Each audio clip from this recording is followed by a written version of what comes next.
Olá, eu estou usando meu celular para explicar rapidamente para vocês o que é capital cultural, um conceito da sociologia da educação de um sociólogo chamado Pierre Bourdieu, ou como a gente fala no Brasil, Bourdieu, para facilitar um pouco o entendimento das desigualdades na educação e de uma série de textos e ideias que vêm circulando por aí, estão começando a sair um pouco do meio acadêmico e circular na militância, etc.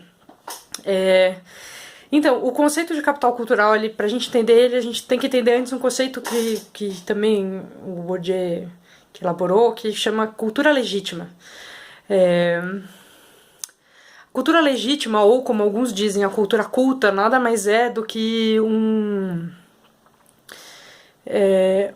conjunto de códigos da cultura de uma sociedade, no caso, um pedaço, digamos, da cultura, entendendo aí como cultura como aquelas coisas que a gente pode aprender a ensinar, né? Quer dizer, vai desde das músicas, teatro, cinema, etc., até a linguagem, as ideias, os conceitos, maneiras de se portar, as disposições corporais, como que eu sento, como que eu levanto, como que eu falo. Então, essa é uma compreensão mais ampla de cultura. A cultura legítima seria um pedaço da cultura da sociedade que é necessária como uma chave para acessar a posição de poder, ou de acúmulo de poder. O Bourdieu, ele coloca aqui no caso, né, no caso que ele estuda, que é a França, e depois isso vai ser estudado em outros países capitalistas, você tem uma transferência,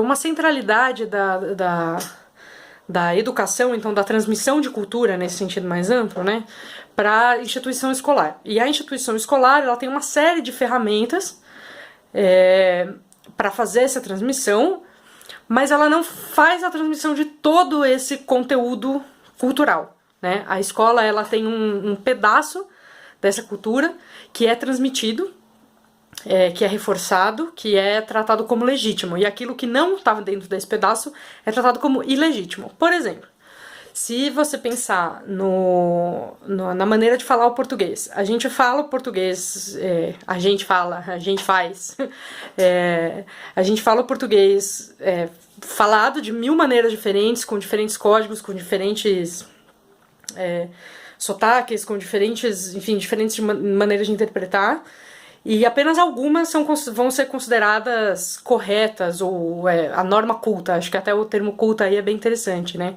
A norma culta da língua portuguesa. Então a escola, ela cobra apenas uma parte desse conhecimento, né? Mesmo que a gente tenha mudanças no currículo, eles sejam mais flexíveis, estejam trabalhando com, também é aceito o jeito tal de falar e etc.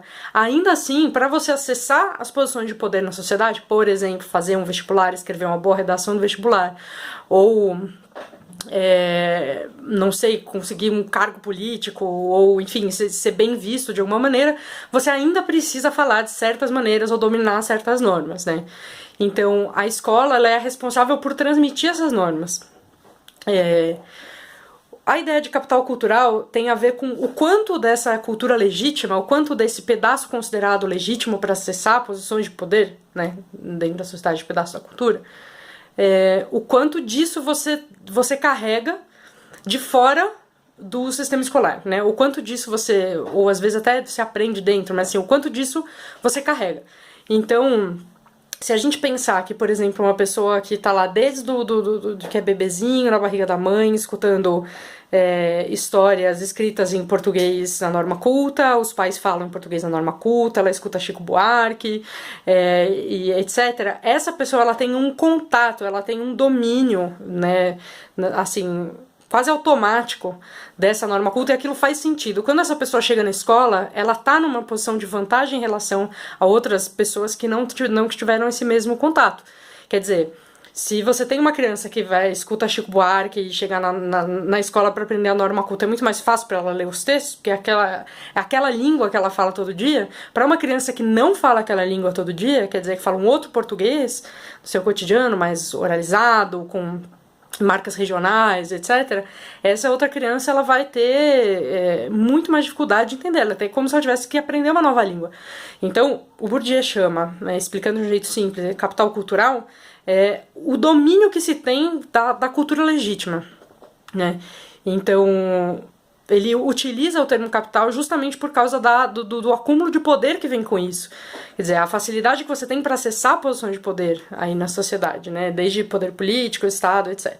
E o que ele vai colocar é que a cultura legítima ela é sempre o reflexo da cultura de uma classe.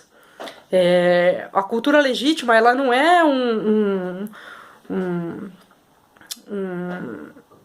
pacote aleatório de pedaços da cultura. Quer dizer, há uma definição concreta na lei, nas instituições, etc., sobre qual é o pedaço da cultura que se precisa dominar para entrar nessas instituições. Se você pensar quem são as pessoas que estão nessas instituições, definindo o que é preciso para estar nessas instituições, e a gente entende que tem um mecanismo aí que faz com que essa estrutura se reproduza. Então é isso que o Bourdieu está falando quando ele fala em capital cultural e cultura legítima. Eu espero ter explicado não muito rápido ou mais ou menos bem. Se tiverem qualquer dúvida, podem escrever para a gente aí no e-mail da célula. E é isso. Obrigada. Até mais.